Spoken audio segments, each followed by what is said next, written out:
Se define como un buscador de oportunidades para el desarrollo de las personas, además de amar profundamente un concepto integral de la medicina.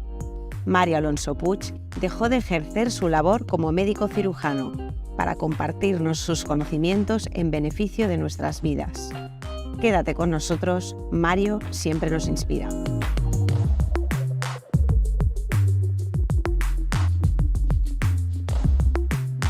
Hola Mario, bienvenido a este espacio de Education Talks. Soy Olga Morelli, responsable del Servicio de Orientación Académica, y es un gran placer para mí compartir este momento contigo. Muchas gracias, Olga, para mí también, y quisiera hacer extensiva esta gratitud que siento a la universidad.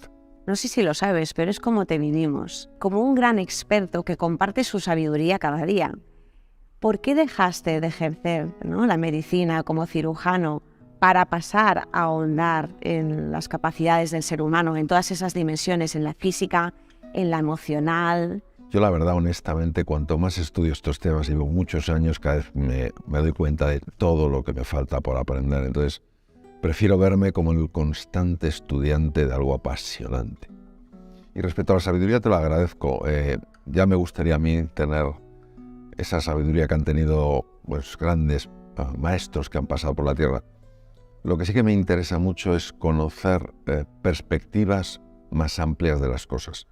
Y en relación a el hecho de que dejé la cirugía después de 26 años, pues ocurrió de una forma de lo más sorprendente. Yo llevaba muchos años muy interesado en las habilidades humanas y cómo las habilidades humanas realmente tenían la capacidad de afectar la salud de una persona. Entonces, en aquella época, hablo hace muchos años, incluso la mayor parte de los psicólogos no estudiaban el mundo de las emociones, pero yo tuve la suerte, a través de los libros, de intuir que había algo profundo en la comunicación que podía tener un efecto sanador, ¿no?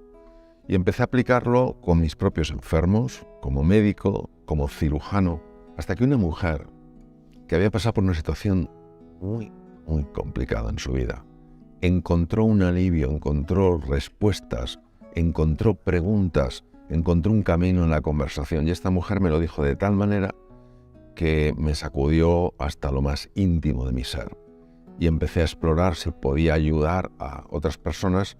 Empecé a dar algún paso, dando algunas conferencias, unos talleres, y aquello fue creciendo, hasta que llegó un momento en el que yo no podía estar al ritmo que estaba de cirugía, que era enorme, y lo que esto me estaba pidiendo de investigación, de viajar, etcétera, etcétera.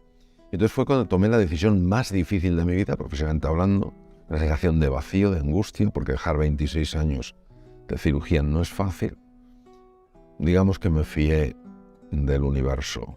Justamente con esto, al hilo de lo que comentabas, últimamente, y en ciertos momentos, voy pensando sobre el sentido de la vida. Yo te diría, Olga, que el sentido de la vida es de las cosas que más se están interesando, sobre todo, en mi experiencia, personas que han conseguido un gran éxito profesional y siguen teniendo un vacío interior y no acaban de entender por qué. Yo suelo decir que los vacíos del ser no se rellenan con el tener. El propósito está en el ser, no en el tener. Entonces, para mí el propósito es la respuesta a una pregunta.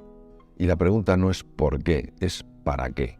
Es una pregunta que da sentido. Yo diría que todos tenemos exactamente el mismo propósito. Ahora, ese propósito se despliega de formas diferentes. El propósito, desde mi punto de vista, que todos tenemos es realmente reconocer nuestra verdadera identidad, que no es quienes creemos que somos, es quienes somos en realidad. Conectar con el potencial que tenemos y que corresponde a nuestra esencia, a nuestro ser.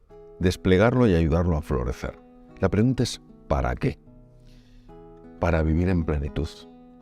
¿Y para qué queremos vivir en plenitud? Para ser una luz, por pequeña que sea, en un mundo que tiene demasiadas tinieblas. Entonces, para mí el propósito es descubrir que en tu ser eres luz, aflorar esa luz, mostrarla al mundo, y entonces las oscuridades que hay en forma de enfrentamientos, conflictos, egoísmos, avaricias, envidias, celos se irán desvaneciendo. Entonces la experiencia que tendremos de lo que es vivir en esta dimensión será una experiencia completamente diferente. Si ahora lanzamos una mirada, ¿no?, hacia esta sociedad que actualmente está muy cambiante, ¿cuáles son los mayores desafíos? O sea, ¿nosotros qué podemos hacer? Vamos a ver, nosotros en medicina distinguimos la clínica de la etiología. ¿Qué es la clínica? Síntomas y signos. Síntoma, me duele el abdomen. Signo, tengo una distensión abdominal. El síntoma es lo que yo siento, el signo es lo que se puede apreciar. Y eso tiene un valor. Lo más importante es la etiología. ¿Qué es la etiología? El origen del problema. Entonces, si nosotros vemos muchas cosas que hay ahora, pues todos los problemas con la inteligencia artificial, un mundo lleno de volatilidad, incertidumbre, complejidad, ambigüedad, pues podemos ver síntomas y signos de una sociedad muy avanzada y que también está sufriendo. Si nos vamos al origen, a la etiología, desde mi punto de vista, esa etiología, ese origen de todo ese sufrimiento que experimentamos en forma de conflictos, rivalidades, que no es competir, es rivalizar, etcétera, etcétera, depende de dos puntos. El primero es la deshumanización de la sociedad. El ser humano es un ser de encuentro. La soledad no elegida puede ser causante de enfermedades muy serias. Y la segunda, desde mi punto de vista, es la absoluta pérdida en gran medida de la espiritualidad. La espiritualidad no es un simple añadido. La espiritualidad es una parte esencial en nuestra vida. Conectar, unas personas lo hablan de una forma más amplia, el universo, el campo cuántico, otros de alguna manera lo describimos de una forma mucho más personal, un Dios que es amor y que es infinita compasión y sabiduría, es fundamental, porque todos lo sepamos o no estamos también en un viaje espiritual, incluso los que creen que solo existe la materia. Entonces, en el momento en el que una persona reconecta con su dimensión humana y su dimensión más profunda, más trascendente, hay un montón de cosas que se resuelven. Porque si yo veo en la otra persona una grandeza inherente a su ser, pues a lo mejor no me voy a alterar tanto cuando tenga un mal día. Si yo creo que la materia es parte de lo que somos, pero no es todo de lo que somos, tampoco me obsesionaré por lo material, ni me desesperaré porque no lo tenga. Yo creo que si fuéramos a la etiología, fuéramos al origen, resolveríamos un montón de problemas. De hecho, hace un año que estábamos aquí en este mismo espacio de conversaciones, Education Talks, con Alexandra Molkova, una periodista ucraniana, que bueno, nosotros nos uníamos también a su dolor, ¿no? Porque en ese momento, hacía nada, pues había empezado la guerra entre Ucrania y Rusia. De hecho, lamentablemente, a día de hoy perdura y con todo lo que conlleva. Entonces, claro, es que está en nuestras manos para generar un mundo mejor. Todos podemos hacer algo. Tenemos que salir de nuestra comodidad. Tenemos que salir de nuestra indiferencia a lo que le pasa a otras personas y tenemos que confiar en que cuando nosotros nos movemos con una voluntad real, no interesada, sino real de ayudar y contribuir, se mueven fuerzas muy poderosas que escapan al razonamiento habitual que manejamos, pero no escapan a la realidad que es. Quiero que pensemos que cuando uno toma una decisión de que quiero ayudar en algo, aunque sea en lo pequeñito, pero haciéndolo de una forma grande, el universo también se está moviendo. Lo decía muy bien Paulo Coelho con una frase que a mí me gusta mucho, que decía: el universo confabula a tu favor. Tenemos el caso de una deportista de alto rendimiento, Simone Biles, que en los Juegos Olímpicos de Tokio del 2020 rompió con el estereotipo del deportista, porque en un momento dado, cuando llega a la final de Tokio, decide abandonar la competición. ¿Y por qué? Pues en pos de reforzar su bienestar emocional. Ha creado un precedente Simone Biles, ¿y qué nos llevamos todos de ello? Bueno, yo creo efectivamente que ha creado un precedente y ha dado un ejemplo muy bonito de coraje, de autenticidad Y yo diría de pensar en los demás. Vamos a esta mujer, si no recuerdo mal, había ganado ya 4 medallas de oro y todo el mundo esperaba que siguiera ganando otras tantas. Muchas veces cuando una persona se siente llena de ansiedad o está padeciendo una depresión, puede pensar que eso solo le pasa a los débiles. Ay, debe haber un defecto en mí. Los demás están perfectamente, yo estoy mal, ¿no? Cuando ves una persona que ha tenido tanto éxito en su vida, como en el caso de esta gimnasta norteamericana, y llega un momento en que no puede soportar la presión, nos damos cuenta de que somos humanos.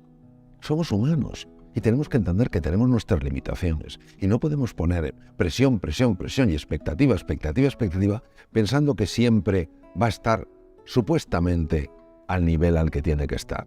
Somos seres humanos. ¿Y qué ha ocurrido? Que sometido a una presión tan grande, todo el mundo esperando que esta mujer rompiera todo tipo de récords, pues hay un momento en el que ella ha dicho, soy humana, necesito pararme, necesito recuperarme, y esto ahora es la prioridad. Me manda un mensaje muy importante para nuestra sociedad. Fíjate, a mí hay cosas de él que me gustan, otras no me gustan nada, pero Sigmund Freud yo creo que en algunas cosas estuvo muy acertado. Y una de ellas fue cuando habló del ideal del yo. El nivel de exigencia tan grande que a veces la sociedad pone que es causante de neurosis. Entonces creo que sí, creo que tenemos que entender que está muy bien tener desafíos, que está muy bien superar metas, pero no tenemos que olvidarnos de nuestro bienestar social, emocional, mental, físico. Hay una frase que dices que es, tu mensaje es tu vida.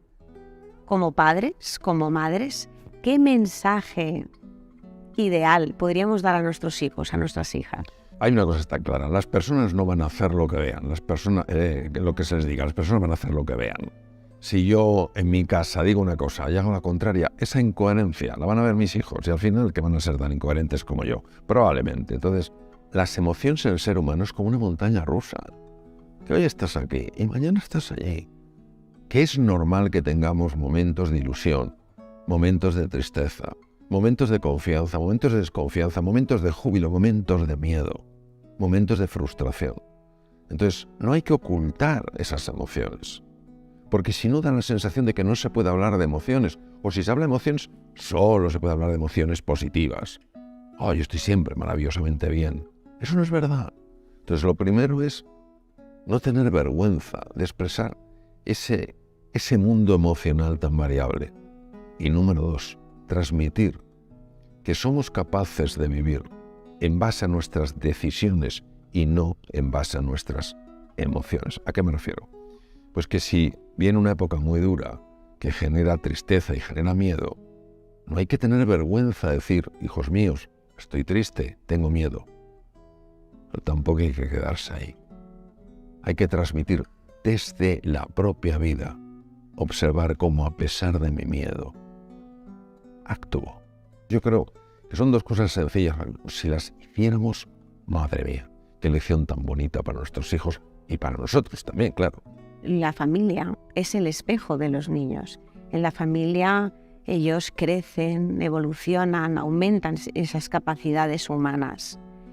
¿Cuál es la mejor guía para un padre, para una madre, para ese niño? Los padres tenemos que entender que nuestros hijos no esperan padres, madres perfectos. Nuestros hijos lo que quieren es encontrarse en la figura paterna, alguien que les quiera sin condiciones. Es decir, alguien que realmente no considere que el amor es un trueque.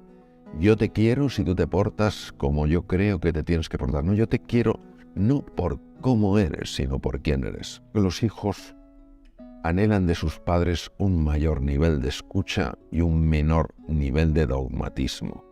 Te lo digo yo porque soy tu padre, te lo digo yo porque soy tu madre.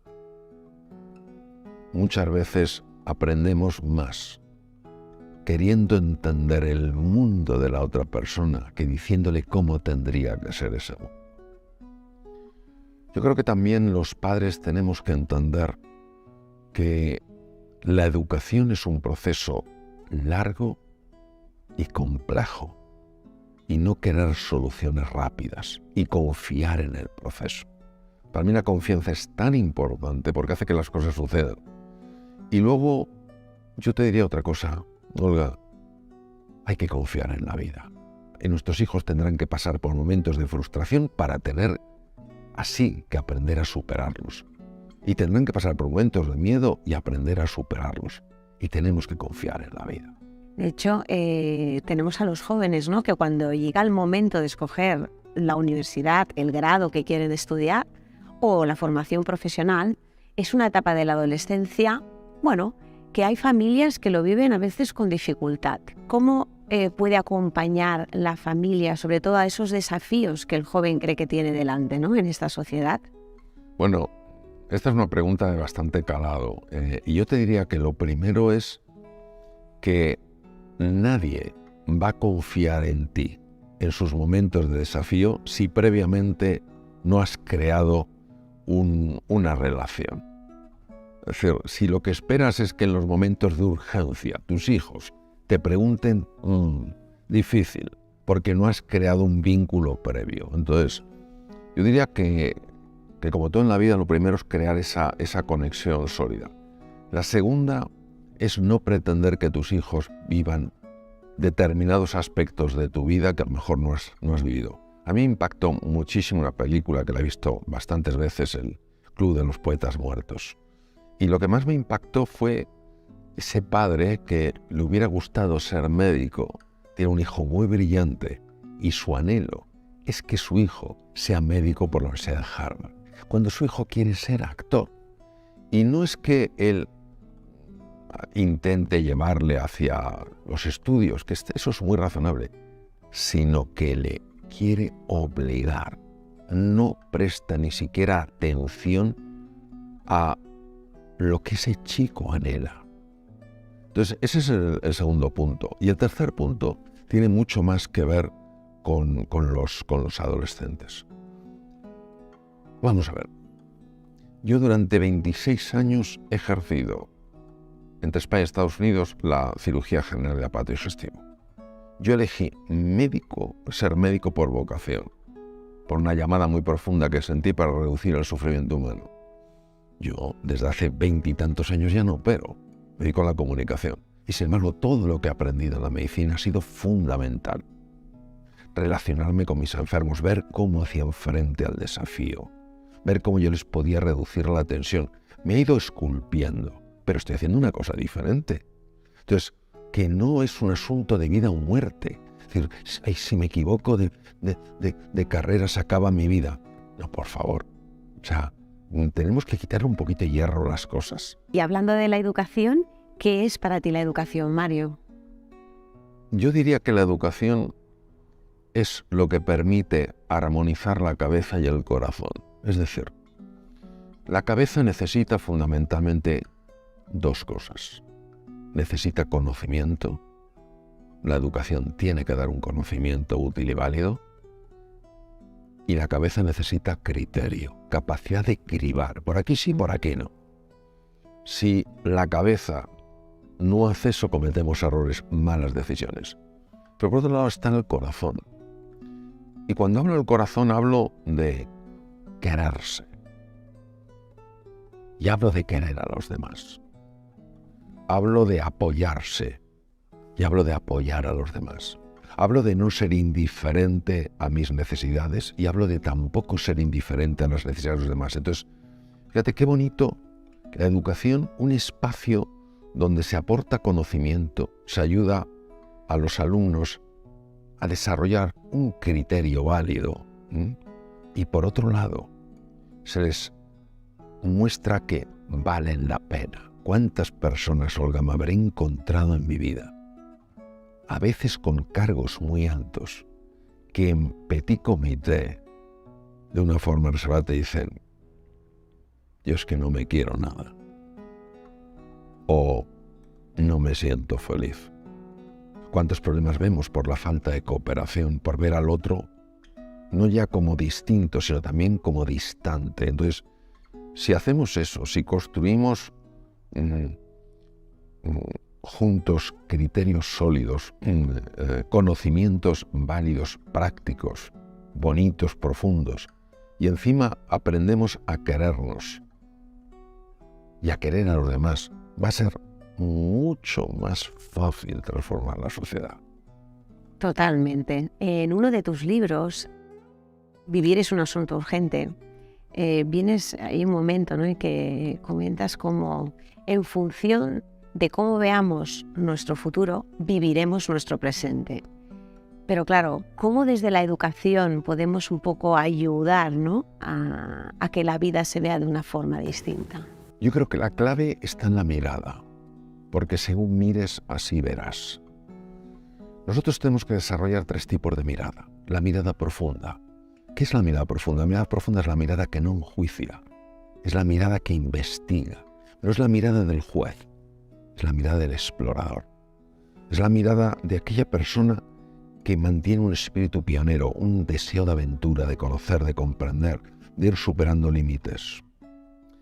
La mirada ancha, entender los contextos, entender la relación entre las cosas, entender que lo que parece que está en un plano totalmente separado, a un nivel más profundo está unido. Por ejemplo, en medicina no podemos ver solo el aspecto físico, la dimensión física personal. Tenemos que entender la dimensión psicológica, si lo psicológico afecta a lo físico y lo físico a lo psicológico. Y por otro lado, la mirada con alcance. Hay muchas personas que creen que las cosas que hacen no tienen consecuencias, y sí las tienen. De hecho, con respecto a los valores de la tenacidad, el esfuerzo, el afán al logro, ¿los jóvenes de hoy en día tienen estos valores? ¿Tú qué crees? Mira, yo siento pasión por la juventud. Cuando veo que alguna conferencia mía van jóvenes, incluso han ido niños, o veo que algunos jóvenes leen mis libros, a mí me apasiona. Yo confío muchísimo en los jóvenes. O sea, creo que son maravillosos. Lo que pasa es que nuestra sociedad, a nivel de joven y a nivel de no tan joven, ha perdido muchísimo la referencia a valores. Da la sensación que todo vale. Un esfuerzo sin un sentido, sin un propósito, es un absurdo. Pero un esfuerzo con propósito y con sentido es una cosa que todo el mundo la entiende. Entonces, yo no creo que sean una serie de valores más tradicionales, pues el valor del esfuerzo, la persistencia, la paciencia que se han perdido. Lo que se han perdido son grandes referencias, porque es muy fácil vender algo que aparentemente no te pide esfuerzo y que te lo da todo. El profesor López Quintás, que es uno de los más grandes filósofos que hay hoy en día, él habla de procesos de vértigo. Te lo prometen todo, no te exigen nada, pero luego te lo quitan todo.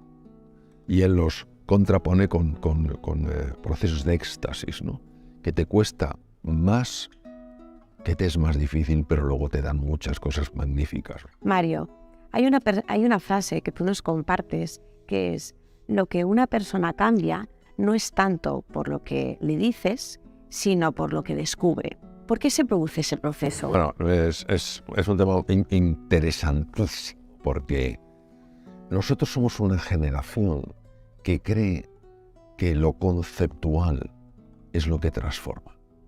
Lo conceptual es lo racional. Lo que transforma es la experiencia, no el concepto. Tú la experiencia no la puedes tener si no te involucras en algo. A nivel cerebral la explicación es sencilla. Lo conceptual es muy cortical, de la corteza cerebral. Lo experiencial es mucho más límbico, del mundo emocional, del mundo afectivo. El cuerpo está muy conectado con el sistema límbico, que es el mundo de las sensaciones, el mundo de los olores, el mundo de las emociones. Eso es lo que se nos queda. Por eso, muchas veces las personas no se van a acordar de lo que les dijiste, siempre se van a acordar de cómo les hiciste sentir. De hecho, entonces, el rol del maestro, ¿no?, en ese acompañamiento en los chicos de hoy en día, ¿qué podría ser? Cuando yo estaba plenamente en el mundo de la cirugía, algunas personas hicieron un comentario muy agradable para un médico, que es decir, medicina, la profesión más importante del mundo. Y yo recuerdo que decía: no, es la educación. Se me quedaron un poco sorprendidos y dije: ¿pero cómo es posible? Y digo: sí, porque Tú con la cirugía puedes cambiar un hecho puntual. La patología, tumor, lo extirpas, bien. Pero es que con la educación puedes cambiar una vida. La figura de un profesor que además anhele ser maestro. El profesor enseña una asignatura, el maestro además da claves para vivir. Y todos sabemos la diferencia de tener un profesor a tener un maestro. Entonces, un maestro es una persona que está dispuesta a acompañarte en tu proceso de descubrimiento. Todos sabemos la enorme diferencia que marca cuando haces frente a un desafío, sentirte acompañado o sentirte solo. No tiene nada que ver. Incluso biológicamente se sabe. Por ejemplo, si yo estoy haciendo frente a un desafío y tengo miedo, se activa el eje del estrés con una gran liberación de cortisol. Si ante ese mismo desafío me siento acompañado, se libera una hormona de la que llevo muchos años hablando, que es la oxitocina. La oxitocina corta el eje del estrés. Entonces, la figura de un maestro es importantísima. A ver si de una vez por todas nos damos cuenta de la importancia que tiene la educación. ¿Cuántas personas no han mejorado su vida porque encontraron a alguien que tocó su futuro? En su día también yo tuve un maestro, una maestra que me impactó ahí y me hizo un cambio. Y como bien sabes, en mi labor de orientación vocacional acompaño a los futuros alumnos en esa elección. Y a mí para esa labor me gustaría entender, saber qué pasa psicológica y químicamente en esos jóvenes. La bioquímica siempre ha sido una de mis grandes pasiones, la química del cerebro muchísimo. Entonces, hay tantos neurotransmisores, hay tantos factores en la química del cerebro que es muy difícil decir con precisión lo que sucede. Ahora bien, no solamente la química cuenta, también cuentan el tipo de conexiones que se hacen entre las neuronas. Hay una región del cerebro, se llama la región dorsolateral, muy importante en la atención. Una de las cosas que los adolescentes, y en general todos tenemos que entrenar más a la hora de tomar decisiones, es nuestra capacidad de prestar atención. Es decir, no podemos ir tan distraídos por la vida. Cuando vamos distraídos se activa lo que se llama la red neuronal por defecto, entonces tampoco estás viendo muy bien si ese es el campo que te interesa o no. Estás viendo de una forma tan superficial, pues estás... Entonces, si tú quieres, a la hora de tomar una decisión de seguir una línea profesional, de unos estudios universitarios o una formación profesional, lo que sea, necesitas un grado de foco mayor para recibir más información, y eso solo lo hace la red ejecutiva central. Y eso no ocurre cuando estás distraído. ¿Qué quiero decir? Que no se tomen decisiones precipitadas. Que una cosa es la parálisis por análisis y otra cosa es cosas que sí tienen importancia, como es la profesión que eliges o la carrera que quieres seguir, tomarlas de una forma precipitada. Que busquen esa quietud y ese sosiego, porque entonces verán dimensiones más profundas.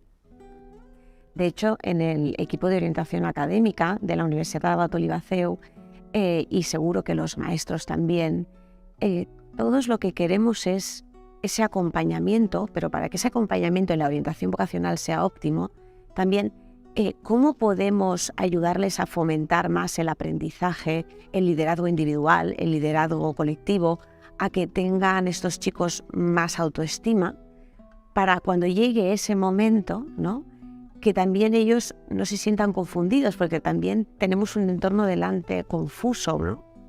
Yo he hecho muchos años procesos de coaching, tanto a nivel individual como grupal. Y es curioso cómo funciona el coaching. Llega el alumno. No estamos hablando de un niño pequeñito, de un alumno de una cierta edad. Esa persona, aunque no lo sepa, en su interior tiene la respuesta. ¿Qué es lo que tiene que hacer la persona que le acompaña? La persona que le acompaña, es importante que le haga preguntas que inviten a ese joven a meterse en su interior y generando un espacio de escucha para que esa pregunta encuentre un espacio amable para recibirla, la respuesta. ¿Qué ocurre? Que enseguida pasamos de procesos de coaching a procesos de mentoring. No, yo sé lo que a ti te conviene. Yo sé que no, que cada persona es su mundo. Es mi experiencia personal, que si creamos ese espacio de posibilidad, donde hay alguien que tiene más experiencia, en este caso el docente, y alguien menos el alumno. Pero el docente tiene esa disposición humilde a dejarse sorprender y hace preguntas con el deseo de conocer, de comprender y de ayudar. Ese alumno, esa alumna empezará a ampliar su nivel de conciencia y verá cosas que previamente estaban ocultas. ¿Qué ocurre? Que tenemos un gran problema los seres humanos con el mundo invisible. Esto de que de repente de alguien salga la respuesta, esto es una cosa rara. Bueno, pues uno de los mejores cirujanos del mundo, premio Nobel. O sea, ganar un premio Nobel siendo cirujano es muy difícil porque casi todos los que ganan premio Nobel en medicina son investigadores en ciencia básica. Alexis Carrel lo ganó en 1912, el año que se hundió el Titanic. Dijo, las realidades que no se pueden pesar ni medir son mucho más importantes que las que sí se pueden pesar y medir. Entonces, cuando estamos con esa persona, lo importante es que esa persona sepa aquello que realmente es su camino. Y para eso tenemos que invitar a que determinados procesos se pongan en marcha. Entonces, yo diría que muchas veces es más importante escuchar que hablar, preguntar que decir, abrirse al asombro que considerar que yo, como soy docente, ya sé más que la otra persona. Sí, yo sé más, a lo mejor en relación a lo mío, pero no en relación a lo suyo. Hay una frase, Mario, que nos compartes, que para ser más efectivo en generar cambios en las conductas, hemos de conocer las consecuencias de no generar dichos cambios. ¿Cuál es el rol del orientador para ser un generador de cambio? Bueno, esta es una pregunta también de mucha envergadura porque tendemos todos, no solo los jóvenes, también los que no somos tan jóvenes, al cortoplacismo. La vida no es un sprint, es un maratón. Y la persona que está en el mundo de la educación, los formadores, los orientadores, tenéis una perspectiva realmente más amplia porque habéis vivido más años y tenéis una voluntad real de ayudar. Entonces, yo creo que invitar a esa persona más joven que está, queriendo encontrar su camino, a que proyecte, use su imaginación para proyectar un futuro. Bueno, ¿y cuándo es esto? ¿A dónde crees que te llevaría? ¿A ti qué te gusta? Pues a mí me gusta viajar, me encanta viajar. ¿Y tú crees que haciendo esto, pues eso que te gusta tanto, sucedería? Pues a lo mejor no tanto. Dar una vuelta, vamos a seguir. Entonces, es muy importante ese trayecto, ese mirar a largo plazo, en una sociedad tremendamente cortoplacista. Nunca podremos saber lo que va a suceder en el futuro, pero sí podemos de alguna manera intuir cómo puede ser ese futuro si elegimos un determinado camino. Y aquí la función de la persona que está orientando a esos jóvenes es que es fundamental. Es que muchas veces estamos tan perdidos. Pues muchísimas gracias. Realmente, Mario, ha sido un placer compartir este espacio de conversaciones de Education Talks. Esperamos desde la universidad seguir compartiendo para seguir aprendiendo y que continúen. Muchas gracias. Bueno, gracias a ti, Olga. Enhorabuena por vuestra labor. Mi agradecimiento a la Universitat Abat Oliba y de verdad, adelante, porque desde mi punto de vista este es el camino. Hacernos estas preguntas, tener conversaciones profundas y hablar sobre asuntos que son no solo esenciales en nuestra vida, sino que son tan bonitos. Muchas gracias. A vosotros.